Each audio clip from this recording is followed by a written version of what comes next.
Et quand le corps effectivement manifeste une tension ou au contraire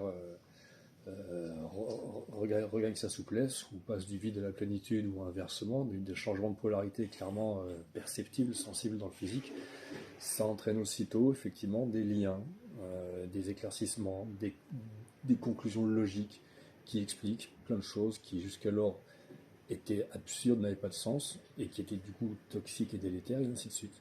On procède véritablement à ce qu'on peut appeler des dénouements, des libérations, oui, et de l'évacuation.